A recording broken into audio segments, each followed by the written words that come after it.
하니 주께서 내 오른손을 붙드셨나이다.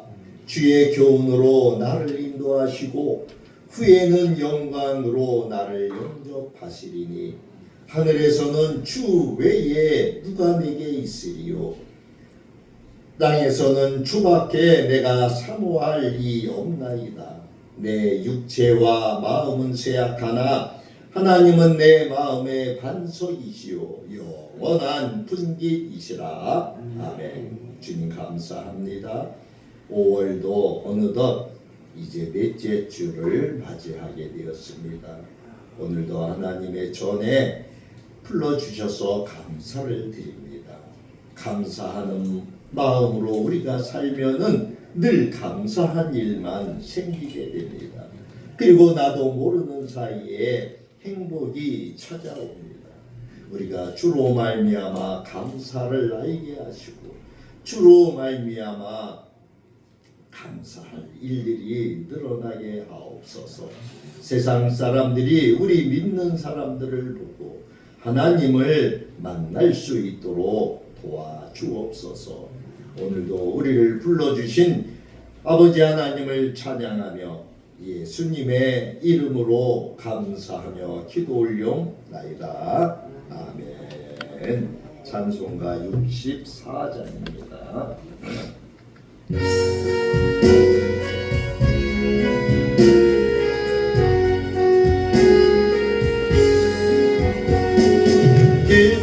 기뻐하며 경배하세 영광의 주 하나님 주 앞에서 우리가 일어나는 꽃 같아 죄와 슬픔 사라지고 의심 구름 넘치 변함없는 기쁨의 주 밝은 빛을 주시네. 땅과 하늘 만물들이 주의 솜씨 빛내고 별과 천사 노랫소리 끊임없이 들려오고 물과 숲과 산과 물자 들판이나 바다 모든 만물 주의 사랑 기뻐 찬양하며 우리 주는 사랑이요 복의 근원이시니 삶이 깊은 샘이 되어 바다처럼 넘치니 아버지의 사랑하니 우리 모두 영계 서로 사랑하세 도와주시옵소서. 새벽별의 노래 따라 힘찬 찬송 부르니 주의 사랑 줄이 되어 한맘 되게 하리니 노래하며 행진하여 싸움에서 이기고 승전가를 높이 불러 주께 영광 돌리세. 아멘. 교동문 85번입니다. 교동문 85번 뒤에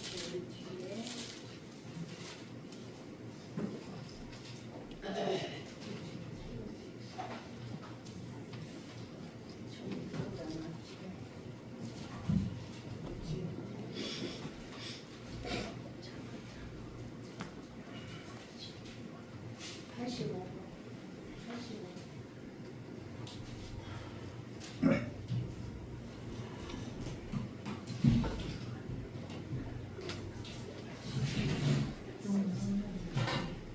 85번 요한일서 4장에 있는 말씀이에요. 우리가 교동문이지만 합독을 하겠습니다. 합독을 하는 이유는 우리 입에는 권세가 있어요. 하나님이 주신 권세. 그래서 우리 입으로 예수의 이름으로 귀신도 쫓아내고 병도 고치고 또 약한 사람에게 힘을 줄 수가 있어요. 그때 우리가 하나님의 말씀을 가지고 해야 돼요. 그래서 우리가 합독을 하는 것은 내 입으로 하나님의 말씀을 선포하는 거예요. 그러니까 같이 큰 소리로 우리 같이 합독합니다. 사랑하는 자들아, 우리가 서로 사랑하자. 사랑은 하나님께 속한 것이니 사랑하는 자마다 하나님으로부터 나서 하나님을 알고 사랑하지 아니하는 자는 하나님을 알지 못하나니 이는 하나님은 사랑이심이라. 하나님의 사랑이 우리에게 이렇게 나타난 바 되었으니 하나님이 자기의 독생자를 세상에 보내심은 그로 말미암아 우리를 살리려 하심이라. 사랑은 여기 있으니 우리가 하나님을 사랑한 것이 아니요 하나님이 우리를 사랑하사 우리 죄를 속하기 위하여 화목제물로 그 아들을 보내셨음이라. 사랑하는 자들아, 하나님이 이같이 우리를 사랑하셨은즉 우리도 서로 사랑하는 것이 마땅하도다. 어느 때나 하나님을 본 사람이 없으되 만일 우리가 서로 사랑하면 하나님이 우리 안에 거하시고 그의 사랑이 우리 안에 온전히 이루어지느니라. 아멘. 사도신경으로 신앙을 고백합니다. 전능하사 천지를 만드신 하나님 아버지를 내가 믿사오며 그 외아들 우리 주 예수 그리스도를 믿사오니 이는 성령으로 잉태하사 동정녀 마리아에게 나시고 본디오 빌라도에게 고난을 받으사 십자가에 못 박혀 죽으시고 장사한 지 사흘 만에 죽은 자 가운데서 다시 살아나시며 하늘에 오르사 전능하신 하나님 우편에 앉아 계시다. 저리로서 산자와 죽은 자를 심판하러 오시리라. 성령을 믿사오며 거룩한 공예와 성도가 서로 교통하는 것과 죄를 사하여 주시는 것과 몸이 다시 사는 것과 영원히 사는 것을 믿사옵나이다. 아멘. 찬송가 546장입니다.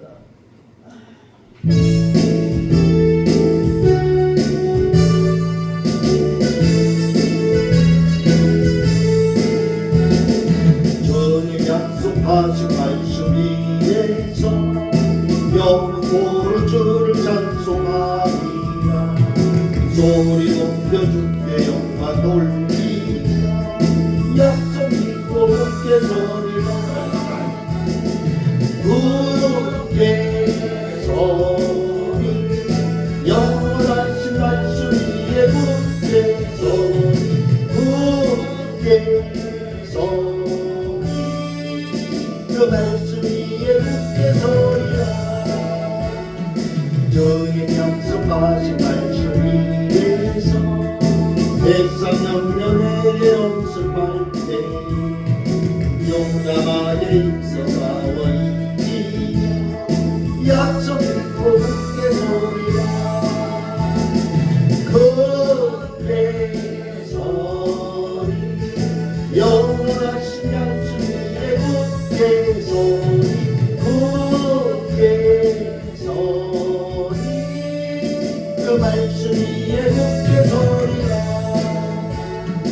주님 약속하신 말씀 위에서 영원하신 주의 사랑이 있고 성령으로 입서사모 이기며 약속 믿고 굳게 서리라. 굳게 서리 영원하신 말씀 위에 굳게 서리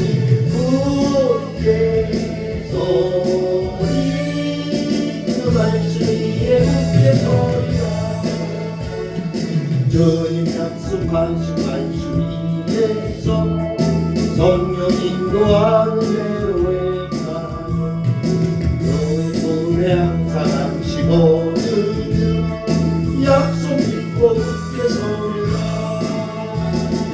굳게 서리 영원하신 말씀 위에 굳게 서리 굳게 서리 그 말씀 위에 굳게 서리라 3절입니다 주님 약속하신 말씀 위에서 영원하신 주의 사랑이 있고 성령으로 육성하오니 약속 믿고 굳게 서리라 굳게 서리 영원하신 말씀 위에 굳게 서리 굳게 서리 그 말씀 위에 굳게 서리라 주님 약속하신 말씀 위에서 성령님과 함께로 행하며 주님 손에 항상 안시거든요 약속 믿고 굳게 서리라 굳게 서리 영원하신 말씀 위에 굳게 서리 굳게 서리 그 말씀 위에 굳게 서리라 아멘. 자, 말씀 위에 굳게 서야 되겠죠. 아멘. 네, 자, 우리 참회 기도 시간입니다. 공동 기도문을 보십니다.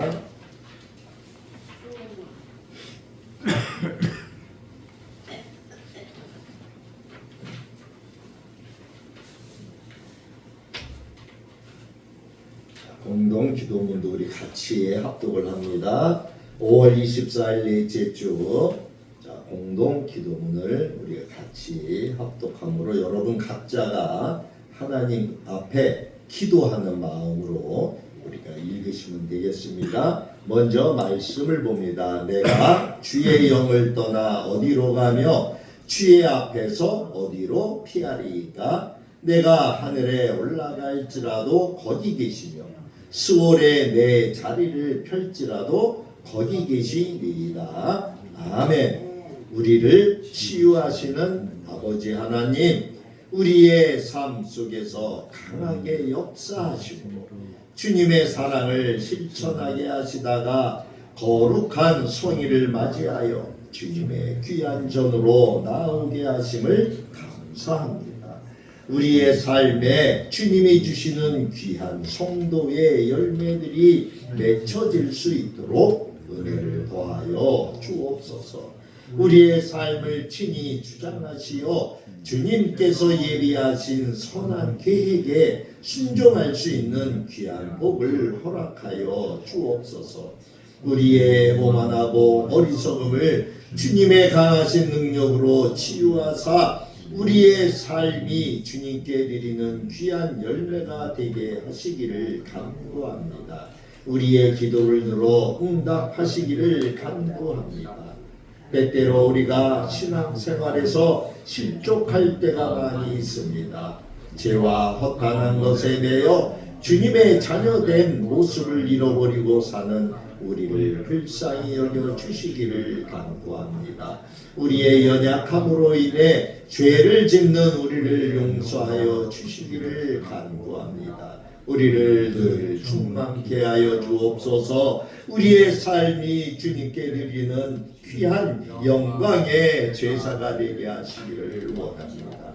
우리로 성도의 직분을 감당할 수 있는 저희들이 되게 하여 주옵소서. 우리가 어떤 일을 하든지 먼저 주님을 생각하게 하시고 우리가 행하는 모든 일이 주님의 영광을 위하여 주님의 선하신 계획에 순종하는 역사가 일어나게 하시고 우리로 주님만을 찬양할 수 있는 복을 허락하여 주옵소서. 주님께 인정받고 축복받는 귀한 주님의 자녀가 되게 하시고 회개하고 뉘우치는 마음마다 은혜로 채워주시기를 간구합니다. 주님의 은혜를 흠뻑 받아서 사랑과 찬양을 담아낼 수 있는 귀한 그릇을 준비하게 하시기를 원합니다. 우리를 긍휼히 여기시기를 간구하오니 우리의 기도를 들어 주옵소서. 신실하신 주님, 인생의 무거운 짐을 지고 고달파하는 영혼들을 긍휼히 여기사 주님 안에서 쉼을 얻을 수 있도록 축복하시고 주님의 은혜를 맛보아 알 수 있도록 인도하여 주옵소서. 이 시간 우리에게 주님의 말씀을 증거하시려고 단위에 세워주신 목사님을 기억하사 우리에게 말씀을 증거하실 때에 성령의 역사가 일어나게 하시기를 원합니다. 그 말씀으로 우리가 세상을 이길 수 있도록 함께하여 주옵소서.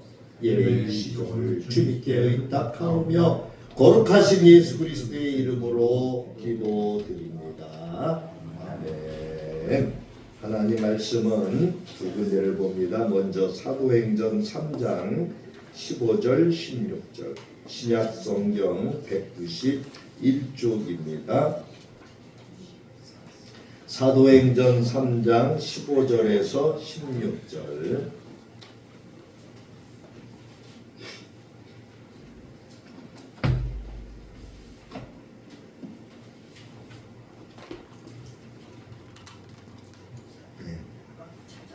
사도행전 3장 15절 16절입니다. 191쪽에 있습니다.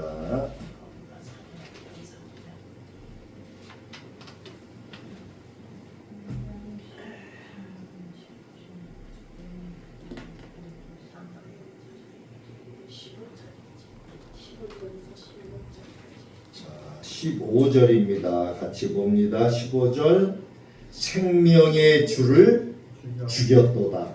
그러나 하나님이 죽은 자 가운데서 그를 살리셨으니 우리가 이 일의 증인이라. 그 이름을 믿음으로 그 이름이 너희가 보고 아는 이 사람을 성하게 하였나니 예수로 말미암아 난 믿음이 너희 모든 사람 앞에서 이같이 완전히 낫게 하였느니라. 아멘. 자, 빌립보서로 갑니다. 빌립보서 2장 5절에서 8절입니다. 319쪽. 319쪽.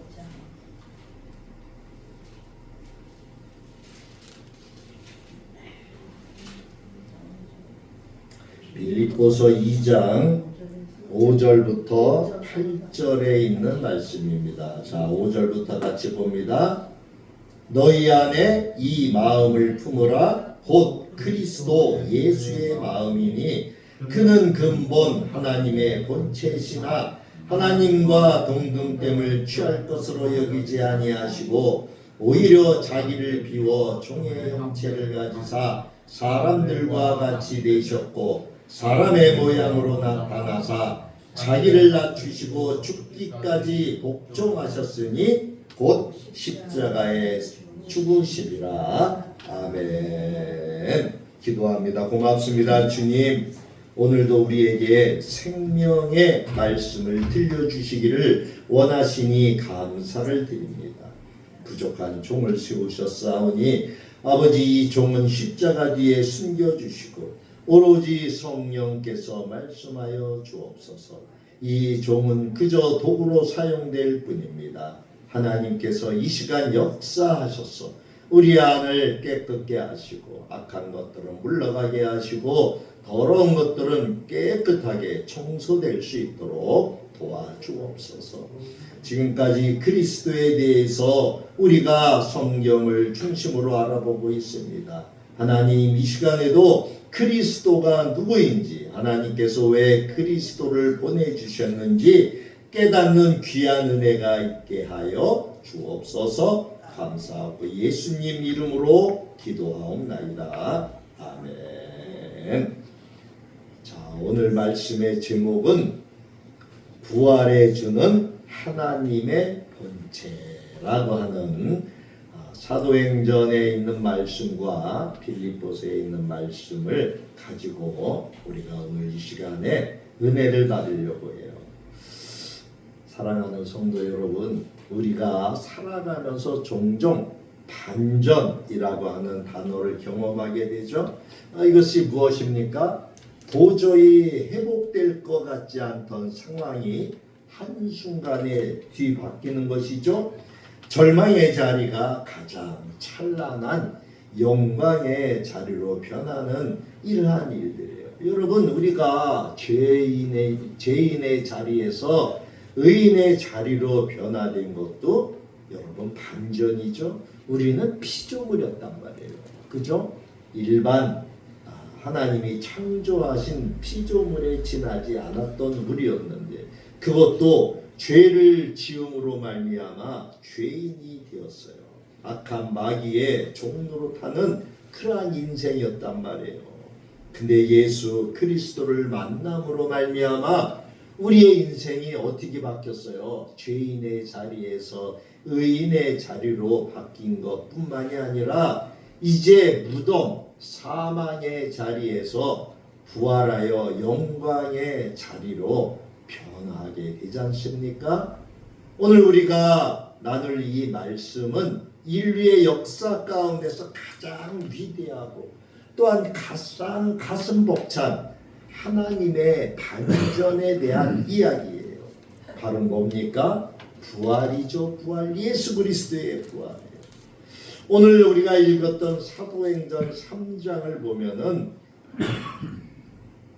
주님의 제자였던 베드로가 성전 미문에 앉아있던 이 태어날 때부터 걷지 못했던 이 안전뱅이의 손을 잡아 일으키는 그 기적을 행해요. 그런데 여기 사도행전 3장에 한번 5절을 볼까요? 사도행전 3장 5절에 그가 그들에게 무엇을 얻을까 하여 바라보거늘 베드로가 이르되 은과 금은 내게 없거니와 내게 있는 이것을 내게 주노니 나사렛 예수 그리스도의 이름으로 일어나 걸으라 하고 오른손을 잡아 일으키니 발과 발목이 곧 힘을 얻고 뛰어서서 걸으며 그들과 함께 성전으로 들어가면서 걷기도 하고 뛰기도 하며 하나님을 찬송하니 모든 백성이 그 걷는 것과 하나님을 찬송함을 보고 그가 본래 성전 미문에 앉아 구걸하던 사람인 줄 알고 그에게 일어난 일로 인하여 심히 놀랍게 여기며 놀라니라. 자, 반전이 일어났어요. 이 안진뱅이 병자는 평생을 그렇게 살아갈 수밖에 없었어요. 나면서 못 걷게 됐다. 2절에 사도행전 3장 2절에 이 사람은 날마다 사람들에게 구걸하기 위하여 성전 미문에 그 주변에 있는 사람들이 두었단 말이에요. 그런데 그날 베드로와 요한이 성전에 들어가려다가 이들을 보죠. 그 사람을 봤어요. 그들을 보는데 그 마음에 긍휼한 마음이 생겼어요. 베드로와 요한은 줄 게 아무것도 없었어요. 그러나 그들은 예수님과 3년 동안 동고동락하면서 그들은 예수님을 알았단 말이에요. 그래서 6절에 베드로가 그 이야기를 한 거예요. 은과 금은 내게 없거니와 내게 있는 이것을 내게 주노니 내게 있는 이것이 뭐예요? 곧 나사렛 예수 그리스도의 이름이라는 거예요.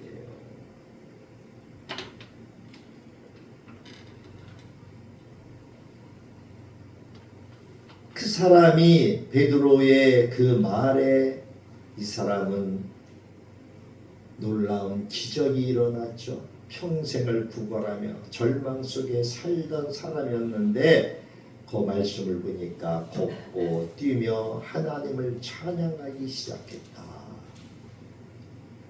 그 안진뱅이가 그렇게 걷고 뛰며 하나님을 찬양하기 시작을 하니까 그 주변에 있던 사람들이 다 알잖아요. 그 사람이 누구였는지. 그 주변에 있던 수많은 사람이 눈이 후둥그레지고 베드로와 요한에게 몰려들었죠. 아니 도대체 무슨 권능으로, 아니 무슨 신앙으로 이 사람을 고친 거야. 다 그렇게 아마 반문했을 거예요. 그때 베드로가 자신을 주목하는 그 군중들을 향해서 아주 단호하고도 충격적인 복음의 핵심을 선포해요. 그것이 오늘 우리가 읽었던 본문 15절 16절에 있는 말씀이에요. 생명의 주를 죽였도다. 그런데 너희가 죽인 그 예수를 하나님이 죽은 자 가운데서 그를 살리셨다. 그리고 이 일에 대해서 우리가 증인이다. 그 이야기를 하고 있는 거예요. 그리고 그 이름을 우리는 믿기 때문에 그 이름으로 너희가 보고하는 이 사람, 이 안진뱅이를 고쳤다는 거예요. 그 믿음으로.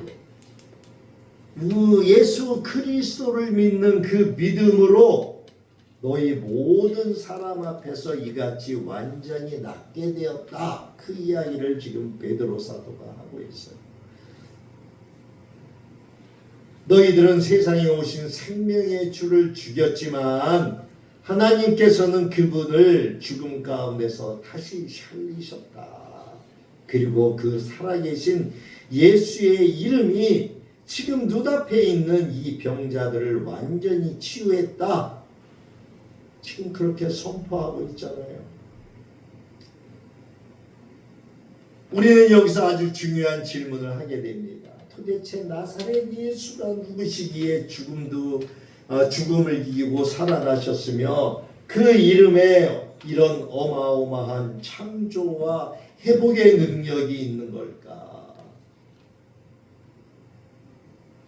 거기에 대한 질문을 사도 바울은 빌립보서 2장에서 그 비밀의 열쇠를 우리에게 보여줘요.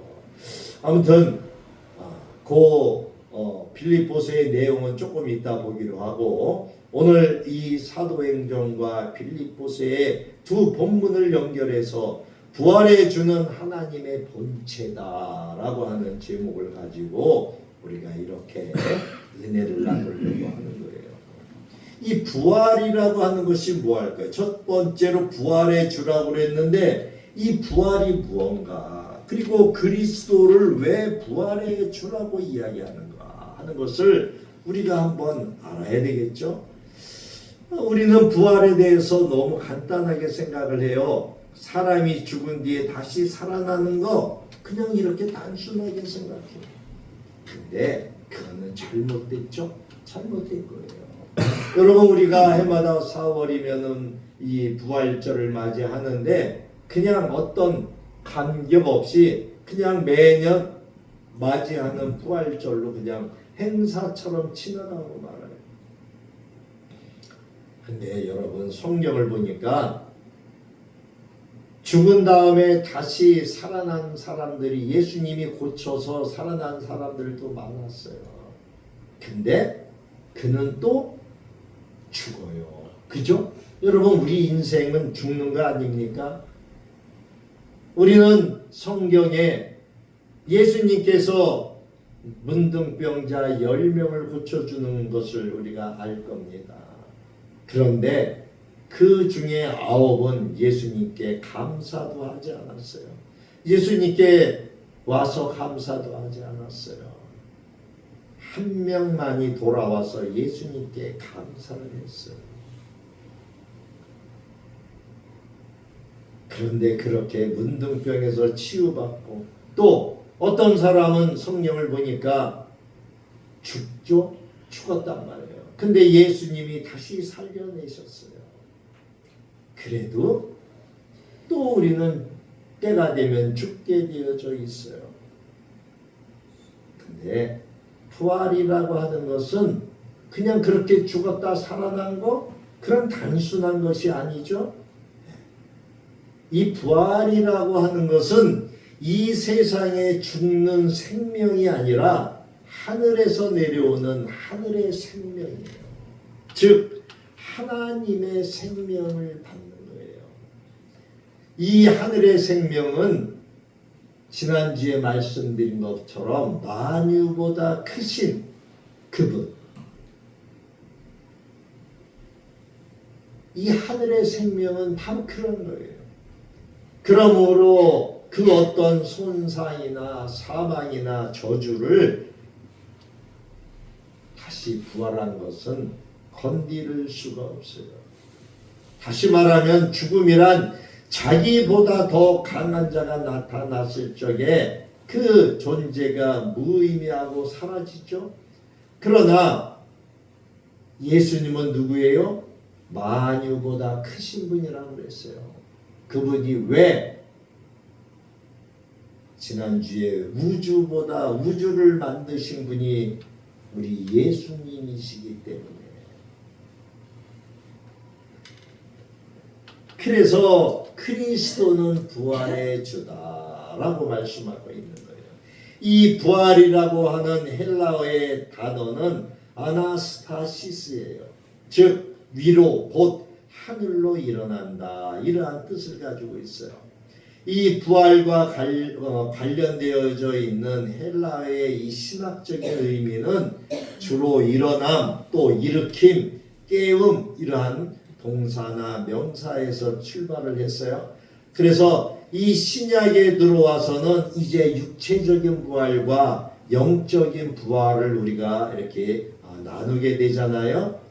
그런데 이 핵심 단어가 바로 아나스타시스, 부활이라고 하는 이 아나스타시스라고 하는 단어는 다시 일어난다라는 의미를 가지고 있어요. 그러니까 예수의 부활과 믿는 자의 종말론적인 부활을 설명할 적에 이 아나스타시스라고 하는 단어를 써요.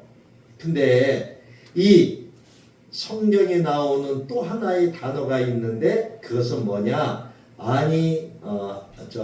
아니스템이라고 하는 단어예요. 이 아니스템이라고 하는 단어는 역시 깨우다, 일으키다, 일어나다, 이러한 똑같은 의미를 가지고 있어요.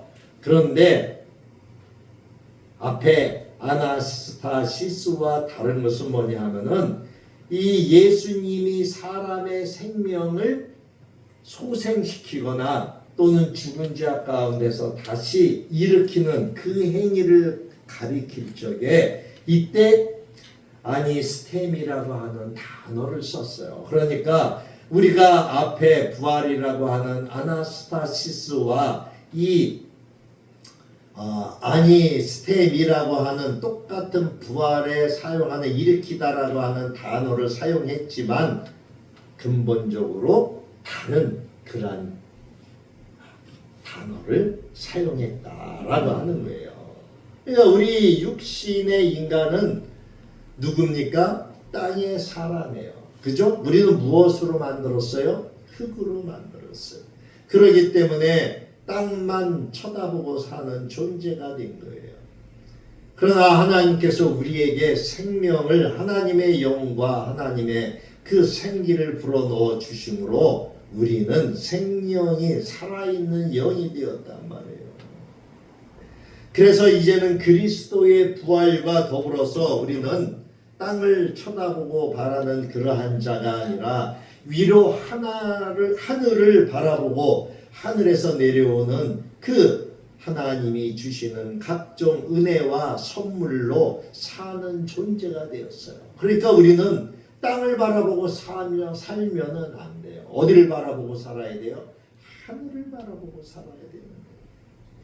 예수님께서 오늘 읽었던 우리 본문에도 있었지만 예수님께서 병자에게 치료하시면서 일어나 걸어라 라고 명령하셨을 적에 그 환자가 일어나서 걸었어요. 그러나 우리가 이것을 영적으로 보면은 뭐예요? 땅의 생명으로 이제 살지 말고 하늘의 생명으로 살아라. 우리가 영적으로 그렇게 말씀을 드릴 수가 있어요. 물론 그 사람은 일어나서 걸었어요. 땅에서 살아갈 수 있는 그러한 치유도 받았어요. 그러나 앞에서 말씀드린 것처럼 또다시 죽어요, 안 죽어요? 죽어요. 우리 인생은 죽게끔 되어져 있어요. 그러나 하늘로부터 태어난 사람, 거듭난 사람은 죽지 않죠? 죽지 않아요.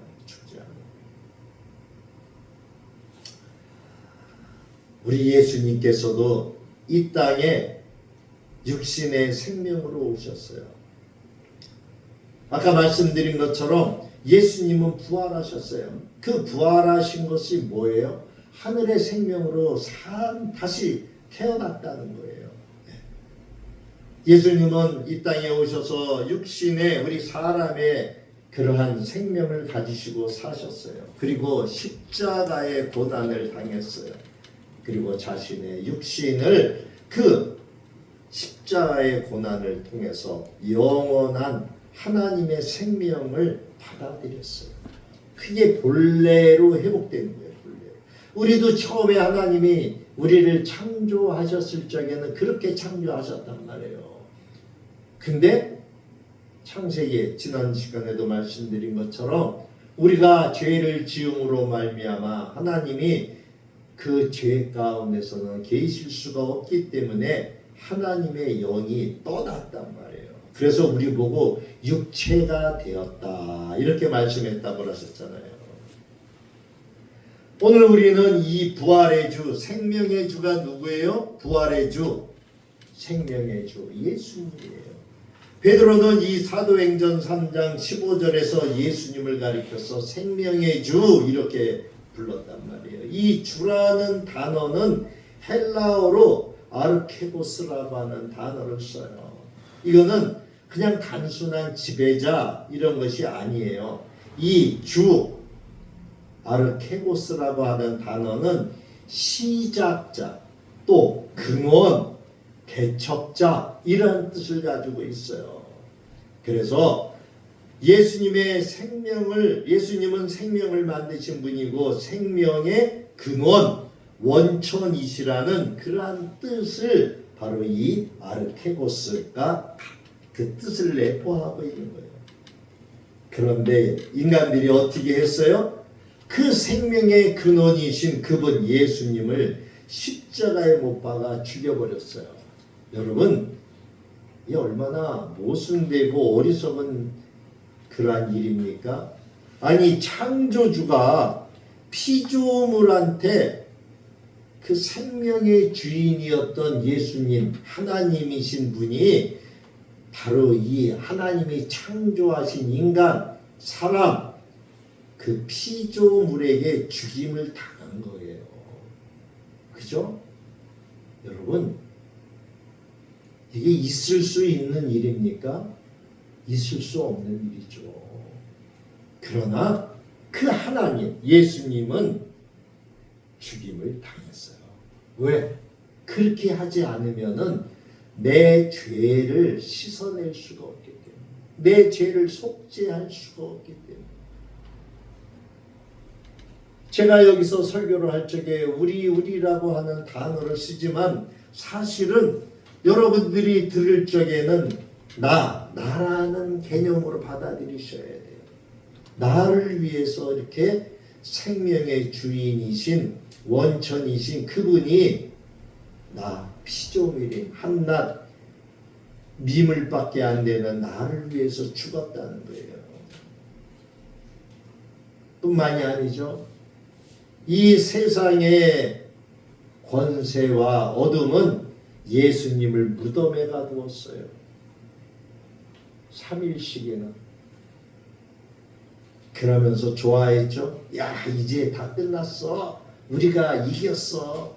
아마 그 당시에 그 종교 지도자들이 그렇게 했을 거예요. 어떻게 하면은 그 예수를 잡아 죽일 수가 없을까. 별의별 궁리를 다 하다가 꼬투리를 잡아서 그를 십자가에 못 박아 죽이는 그 일을 했잖아요. 그들이 뭐라고 했겠어요?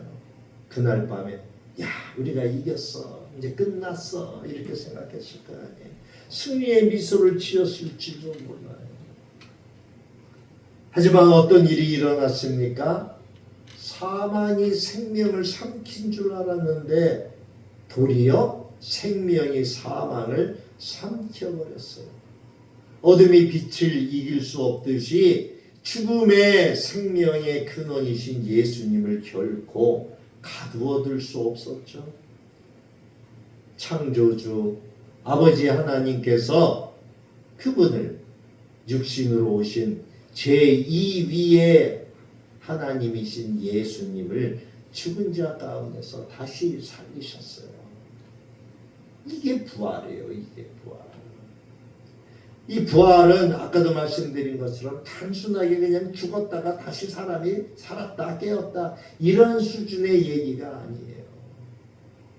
이 부활은 바로 이 어둠의 세력을 깨트리는 그리고 죽음을 깨트리는 이러한 사건이죠. 이 부활은 예수님이 바로 온 우주 만물의 생명을 주관하시는 진짜 주인이다 라고 하는 것을 온 천하에 선포한 사건이에요. 그렇기 때문에 예수님은 누구를 살리셨어요? 우리가 대표적으로 잘 아는 나사로 살리셨잖아요. 무덤에서 3일씩이나 냄새가 났죠. 썩어서 3일이 지나니까 그런 나사로를 향해서 나사로야 나오너라. 예수님이 명령하셨을 적에 붕대로 둘둘 시체를 둘둘 이렇게 쌌었잖아요. 그 나사로가 나왔단 말이에요. 그것은 뭐예요? 생명의 주인이 진짜 주인이 누구다? 예수님이다 라고 하는 것을 말하고 있는 거예요. 사랑하는 성도 여러분, 지금까지 우리는 그리스도가 누군가, 하나님이 왜 예수를 그리스도라고 해서 이 땅에 보내셨는가 계속 우리가 지금 5월달 내내 살펴봤어요. 4월부터 이 죽음을 이기신 생명의 주, 지금 그분이 우리와 함께 계시다라고 하는 거예요. 이것을 믿으십니까? 이 죽음을 이기신 생명의 주님이 지난주에 말씀드린 것처럼 지금 우리 안에, 내 마음 안에 와 계시다고 하는 것을 믿으시냐 이겁니다. 이게 굉장히 중요한 거예요. 신앙의 고백이에요. 베드로가 주는 그리스도시요 살아계신 하나님의 아들입니다 이렇게 고백했던 것처럼 우리의 고백이 돼야 되는 거예요. 10년, 20년, 30년 교회를 다녔으면서도 그 고백이 안 나온다면 잘못된 거죠. 잘못된 신앙생활을 했다는 거예요. 잘못된 믿음을 가지고 있다라고 하는 거예요. 이 믿음이 우리 안에, 내 안에 있을 적에 우리 인생의 어떤 절망도 심지어 육신의 죽음조차도 우리를 무너뜨릴 수가 없어요. 왜? 왜입니까? 바로 그 부활하신 예수님, 그 영원한 생명의 주님, 그 주님이 내 안에 계시기 때문이에요. 그분이 마태복음 28장 20절에서 뭐라고 말씀하셨어요? 세상 끝날까지 내가 너희와 함께 하겠다 약속하셨어요. 그 세상 끝날이 어떤 날입니까? 나한테는 내 인생의 끝날이 될 테고 이 세상에서는 이 세상이 심판받는 그날까지 주님이 우리와 함께 하겠다라고 하신 거예요. 자, 이분이 누구냐? 이분을 사도 바울은 빌립보서 2장 6절부터 오늘 우리가 보았던 8절의 말씀에서 그는 근본 하나님의 본체시다 이렇게 말씀하고 있어요. 자, 빌립보서로 가볼까요? 빌립보서 2장 우리가 아까 읽었던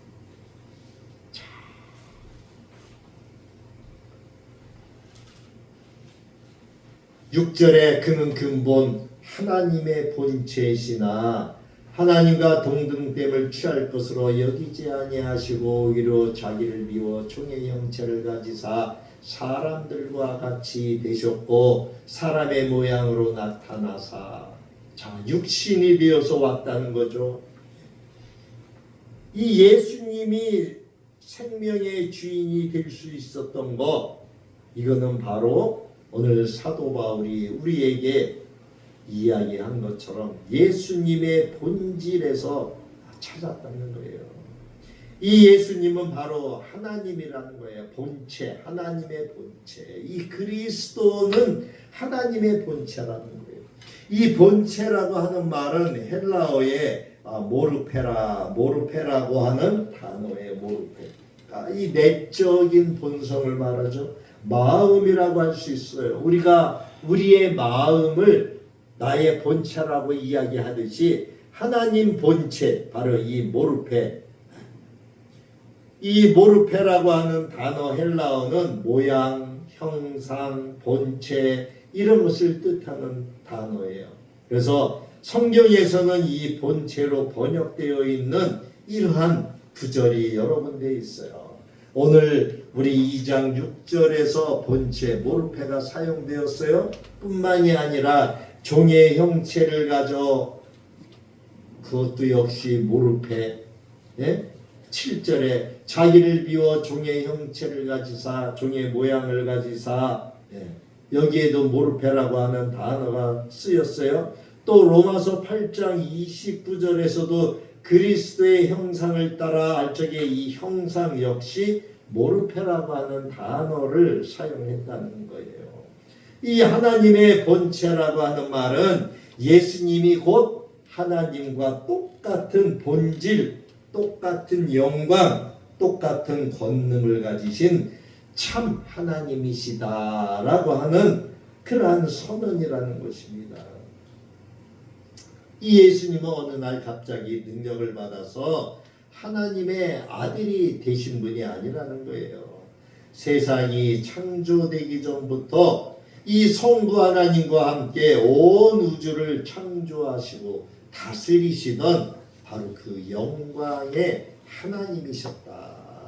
그렇기 때문에 생명의 주가 되실 수 있었다라고 하는 것을 말씀하고 있어요. 온 세상을 말씀으로 창조하신 분이기 때문에 바로 이 무덤의 권세를 깨트리는 것은 당연한 일이다 라고 하는 것을 지금 말하고 있는 거예요. 여러분, 사람에게 중요한 것이 뭐예요? 내적인 본성이죠. 곧 마음이겠죠. 그런데 당시에 우리가 성경을 통해서 사복음서를 통해서 알 수 있는 것은 뭡니까? 이 바리새인들의 마음을 한번 보세요. 겉으로 이들은 의롭고 선한 채 했어요. 그런데 그 마음에는 뭐가 들어있었어요? 악한 것이 들어있었어요. 외모, 이 겉으로는 거룩한 채 하고 또 모든 사람들한테 존경을 받는 그러한 모습을 가지고 있었지만 그 마음 안에는 어땠어요? 악한 마음을 가지고 있었어요. 그렇기 때문에 암만 선을 꾸민다고 하더라도 그 마음에 악한 것이 드러날 수밖에 없죠. 우리도 마찬가지예요. 우리가 하나님을 믿으면서 우리가 선한 척하지만 결국은 우리 안에 속마음은 나중에 하나님 앞에 다 밝히 드러나게끔 되어져 있어요. 그렇기 때문에 우리의 마음이 그 악한 인간을 구원한다라고 하는 것은 있을 수가 없죠. 불가능한 일이에요. 될 수가 없는 일이에요. 그렇기 때문에 그 생명의 주인 예수가 우리 안에 들어와야 돼요. 하나님의 본체이시며 하나님과 똑같은 본질을 갖고 계신 그 예수님이 우리 안, 우리 마음에 들어오셔서 좌정하셔서 나를 다스리셔야 돼요. 그렇기 때문에 나는 죽고 예수로 살아야 된다라고 하는 거예요. 예수께서 친히 우리 안에 들어오셔서 하나님의 본체의 형상을 가지셨기 때문에 우리는 안으로부터 그 하나님의 본체가 우리 겉으로 드러나야 되는 거예요. 예수님이 바로 그 표본이에요. 예수님은 우리와 동등한 그러한 사람이셨지만 그분은 신성 하나님의 본질을 갖고 계셨기 때문에 그것이 겉으로 나타난 거예요. 결국 그래서 그분은 메시아 그리스도가 되신 거예요. 근데 또 더 놀라운 신비가 그 다음 구절에 있어요. 이렇게 높고 위대하신 하나님의 본체이신 분이 도대체 왜 이 땅에 내려오셨고 왜 십자가에 죽으셨느냐, 그거에 대한 말씀이 7절 8절에 있는 거예요. 7절에 보니까 빌립보서 2장 7절입니다. 오히려 자기를 비워 종의 형체를 가지사 사람들과 같이 되셨고 사람의 모양으로 나타나사 자기를 낮추시고 죽기까지 복종하셨으니 곧 십자가에 죽으심이라. 여러분, 이 말씀 앞에서 우리 가슴이 먹먹해지지 않습니까? 온 우주의 왕이신 분이 자기를 비워서 종의 형체를 입었을 뿐만 아니라 이 창조주가 피조물인 인간의 몸을 입으셨다는 것만으로도 우리는 상상을 할 수가 없는데, 거기에다가 더 낮아지셔서 가장 흉악한 죄인들이 매달리는 십자가에 달려 돌아가시는 그러한 죽기까지 복종하셨으니, 죽기까지 복종을 하셨대요. 왜 그러셨습니까? 왜? 저와 여러분을 살리기 위해서 그랬어요. 죄로 인해 죽어가는 우리에게 진짜 생명을 주시려면은 생명의 주인 되신 예수께서 직접 죽음의 자리에까지 내려가셔야만 했기 때문에 그 하나님이 그렇게 오신 거예요.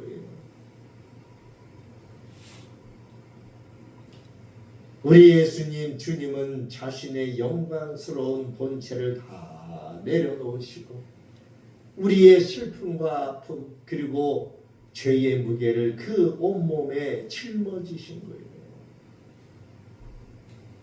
그렇기 때문에 십자가의 그 고난을 지심으로 이제 영광으로 바꾸시게 되죠.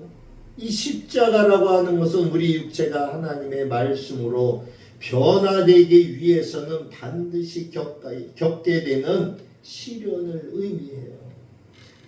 이것은 마치 뛰어난 운동선수가 고된 훈련을 매일 통해서 그의 실력이 그 몸에 그 훈련을 통해서 배는 것처럼 그렇게 될 적에 시합 가운데서도 그 실력이 나타나게 되는 것과 같죠. 우리 육체는 이때까지 마귀에 속해서 육신의 썩는 본성과 미혹의 유혹에 사로잡혀 있었어요. 그렇기 때문에 우리는 예수를 믿는다고 하면서도 계속 죄악 가운데서 우리는 붙잡혀 살 수밖에 없었어요. 우리가 너무나 연약하기에. 그러나 이제 그 그리스도를 통해서 하늘의 신성 본성으로 갈아입어야 됩니다. 그것이 십자가의 고난이에요. 그렇기 때문에 예수님이 뭐라고 말씀하셨어요? 자기 십자가를 지고 가야 된다라고 하는 거예요. 그 십자가를 지고 가는 것이 실로 엄청난 시련과 고난이죠. 여러분, 예수님이 그 채찍에 맞아서 완전히 정말 살이 찢겨나가고 몸이 그 살덩어리가 뜯겨져 나간 상황에서도 그 십자가를 지고 골고다 언덕까지 올라갈 수밖에 없었어요. 제가 그 골고다 언덕을 올라갔다고 그랬잖아요. 얼마나 이스라엘이 얼마나 뜨겁습니까? 얼마나 뜨거워요. 그 뜨거운 곳을 지팽이를 짚고 골고다 그 언덕길을 올라갔는데, 야, 내 몸 하나 올라가는 것도 죽을 지경인데 그 무거운 나무로 된 십자가를 지고 간다라는 것이 정말 상상이 안 돼요. 우리는 이 땅에 살아가면서 이 십자가의 고난을 칠 수밖에 없어요. 그런데 우리 주님께서 그 그리스도 되시는 그분께서 앞서서 그 길을 가셨어요. 그렇기 때문에 이제 그분이 우리 십자가를 대신 지셨기 때문에 우리는 그분만 따라가면 돼요. 나에게 닥쳐오는 약간의 시련이 있을 수 있죠. 그러나 예수님처럼 그러한 십자가를 우리가 짊어지고 가지는 않아요. 우리 마음에 그리스도를 품고 그를 따라서 고난의 길을 가는 것은 우리 자녀를 징계하는 것과 같아. 우리 아버지 하나님께서 그렇게 해야지만 그 아들이 다른 길로 가기 때문에 우리는 우리 자녀를 징계할 수밖에 없어요. 결국 주님은 하나님의 영광을 가지고 기다리고 계시죠. 이 영광, 글로리라고 하는 이 단어 역시 우리 육체까지도 마음의 본체의 형상으로 밝히 빛나는 상태를 영광이라고 그래요. 이를 우리는 영광의 부활이라고 하죠. 이 영광이라고 하는 단어, 헬라어로는 독사라고 하는데 신약 성경에서는 영광으로 번역되는 이 단어를 글로리, 영어로 글로리라고 표현을 했어요. 이 독사라고 하는 단어는 생각하다, 판단하다에서 출발을 했어요. 그래서 하나님의 본질적인 가치와 그 드러남을 인정하고 높이는 의미로 확장해서 사용되어집니다. 성경적 맥락에서는 하나님께 영광을 돌린다는 것이 하나님의 원래의 가치를 그대로 인정하고 높여드리는 그 행위로 설명이 돼요. 그래서 독사는 성경에서 사람에게 사용되어지지를 않죠. 경이, 영의, 사람에게 표하는 경이나 영의 이런 뜻으로는 별로 사용이 되지 않았어요. 오직 하나님께 바치는 거나 드리는 영광, 영의 그 뜻으로만 이 독사라고 하는 단어가 사용됐다라고 하는 거예요. 그래서 특별히 이 독사라고 하는 단어는 하나님께 응답하는 사람만이 알 수 있는 하나님께 속한 특성이라고 한다. 예를 들면은 하나님의 이 땅에 오신 나타나신 현현 그리고 하나님의 계시 이런 것들 그런 것을 우리는 독사에서 찾아볼 수가 있어요. 결국 예수님께서 십자가를 지시고 낮아지심에 그 끝에서 무엇이 나왔습니까? 부활의 능력이 나왔다. 빌립보서의 말씀과 사도행전의 말씀을 연결해 보면은 하나님의 일하심의 법칙을 우리는 발견하게 되죠. 예수님은 스스로를 낮추셨어요. 하나님의 본체이심에도 불구하고 종의 자리, 죽음의 자리까지 내려가셨어요. 인간들은 그분을 비웃고 죽였어요. 그것이 사도행전이 말하는 너희가 생명을 주를 죽였도다라고 말한 이유예요.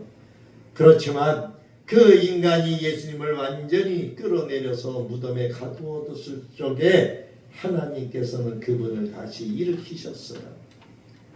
자기를 비워서 죽기까지 복종하신 그 순종을 보시고 하나님은 예수님을 죽은 자 가운데서 살리사 모든 이름 위에 뛰어난 이름을 주셨어요. 그래서 우리가 오늘 읽지는 않았지만 9절에 보니까 빌립보서 2장 9절에 이러므로 하나님이 그를 지극히 높여 모든 이름 위에 뛰어난 이름을 주사 10절에 하늘에 있는 자들과 땅에 있는 자들과 땅 아래에 있는 모든 자들로 모든 무릎을 예수의 이름에 꿇게 하시고 11절에 뭐라 그랬어요?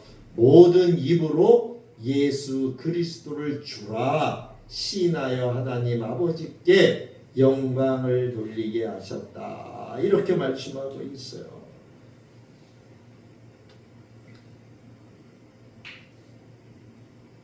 예수 그리스도라고 하는 이름은 단순히 종교적인 주문이 아니에요. 그것은 사망 권세를 깨뜨린 승리의 선언이며 또 하나님의 본체로서 가지신 창조와 회복의 능력 그 자체다라고 하는 거예요. 결론을 내리겠습니다. 오늘 우리는 사도행전과 빌립보서의 말씀을 통해서 우리가 믿는 예수 그리스도가 과연 누구냐 다시 한번 생각해 볼 수 있는 귀한 시간이 되기를 원합니다. 우리가 믿는 주님은 단순히 2000년 전에 이스라엘 땅에서 살았던 도덕적인 성인군자가 아니에요.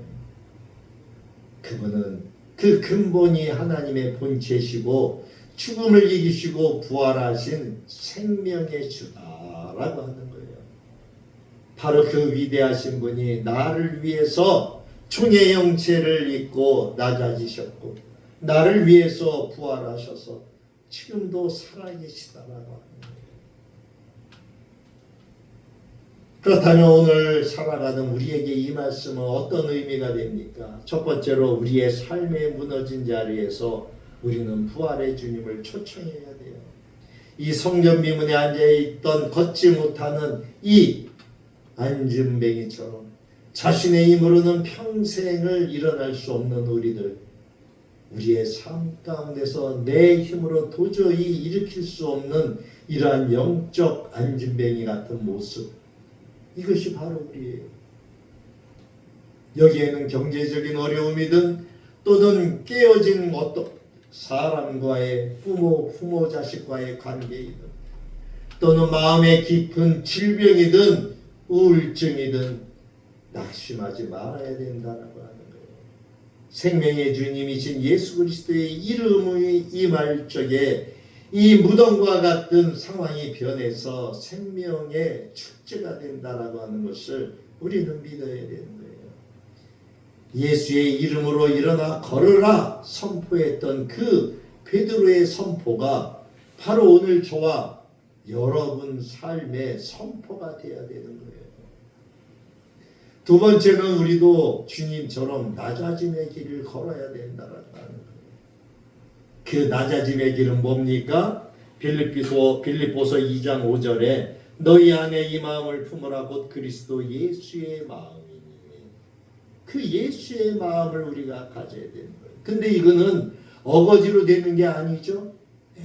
그거는 하나님의 본체이신 주님이 우리를 위해 낮아지셨는데 바로 우리도 가정에서, 교회에서, 직장에서 내 자존심과 육심을 내려놓고 이웃을 섬기는 종의 마음을 가져야 된다라고 하는 거예요. 이게 어거지로 되지가 않아요. 내가 죽어줘야 되는 거예요. 내가 십자가를 져야 되는 거예요. 그럴 적에 나는 죽고 내 안에 들어와 계신 예수께서 그분의 성품이 빛을 발할 적에 바로 우리 교회와 가정과 직장이 환하게 빛나는 거예요. 그렇기 때문에 우리를 부활의 증인이라고 말하고 있는 거예요.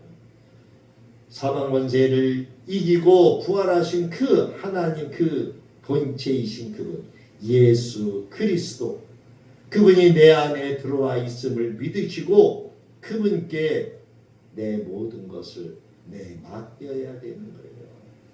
그래야지만 그분이 내 안에서 빛을 발해서 내가 하지 않아도 스스로 빛나는 그러한 우리가 발광체가 돼서 하나님의 복음이 믿지 않는 자들에게 그들이 우리의 모습을 보고 우리의 빛을 보고 하나님을 찬양하는 그러한 자리로까지 우리가 인도할 수 있는 거예요. 저와 여러분이 이렇게 살아갈 수 있기를 주님의 이름으로 축원드립니다. 우리 안에 계신, 내 안에 계신 그 하나님의 본체 예수 그리스도, 그분이 나타날 수 있도록 우리 자신을 비워서 그분의 빛이 품어 나올 수 있도록 우리가 그렇게 살아가기를 예수님의 이름으로 축원합니다. 기도합니다. 사랑과 은혜가 풍성하신 하나님 아버지, 근본 하나님의 본체이시나 우리를 위해서 종의 형체를 입으시고 십자가에서 죽기까지 사랑해 주신 그 크신 은혜에 감사를 드립니다. 죽음에 머물지 않으시고 생명의 주로 부활하셨소. 오늘 우리에게 영원한 생명과 소망을 주시니 감사합니다.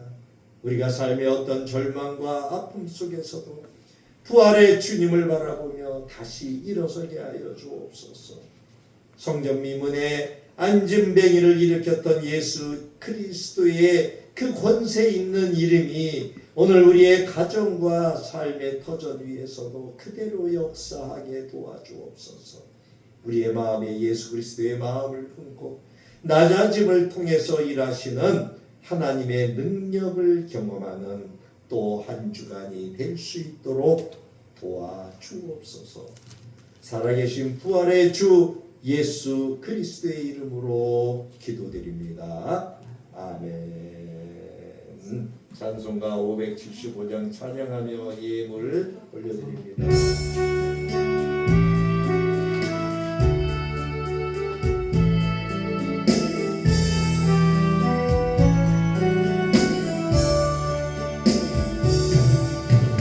주님께 위한 것은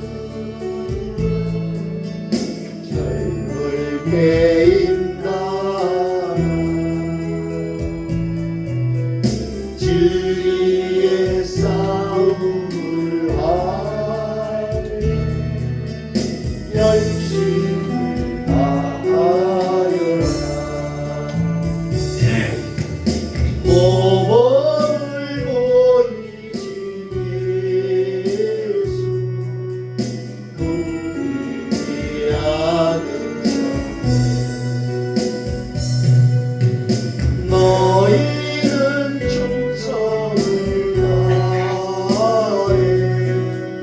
주님을 섬기노라.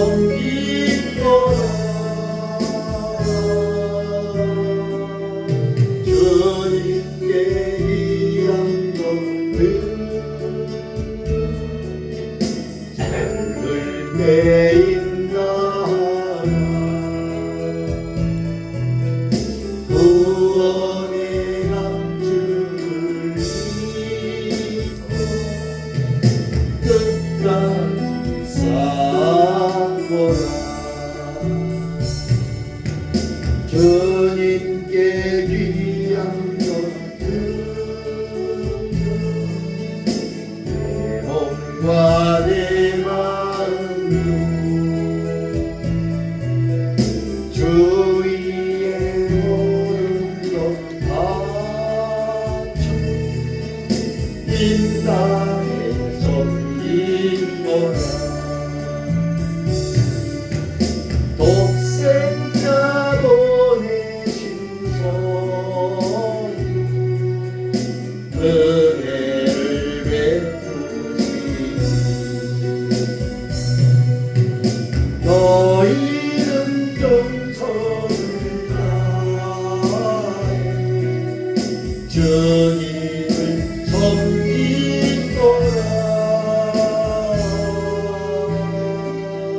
주님께 위한 것은 젊을 때인가라. 구원의 감주를 믿고 끝까지 사고라. 우리의 귀한 건 모두 주님께 바치오고 그 귀한 생명을 주신 주의 복받게 하늘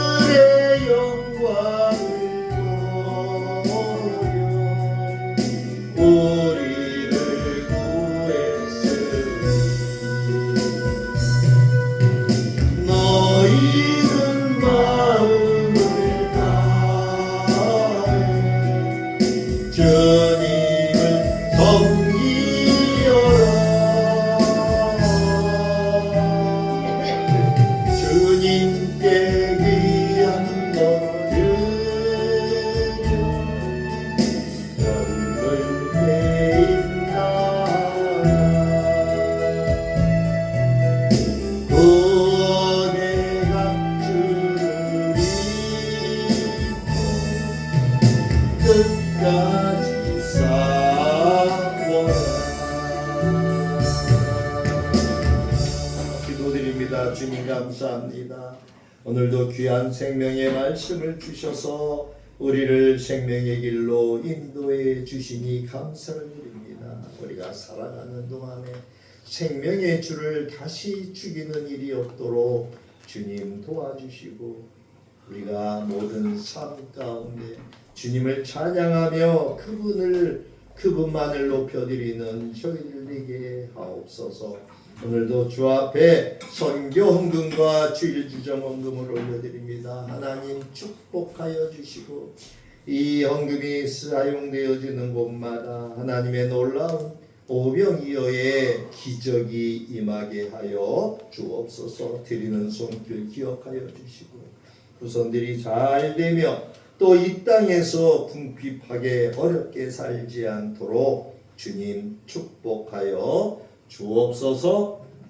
이제는 우리를 구원하신 예수 그리스도의 크신 은혜와 우리 아버지 하나님의 무한하신 사랑하심과 성령님의 감화 감동 위로 교통 내주 역사하시니 오늘도 하나님 앞에 나와 하나님을 찬양하며 예배하며 하나님을 경배하는 하나님의 권속들 위해 그의 자녀들 위해 하는 손의 모든 일 위해 우리 참빛교회 위에 이 나라와 이민족 온 세계의 열방 위에 이제로부터 영원토록 함께 계실지어다. 아멘.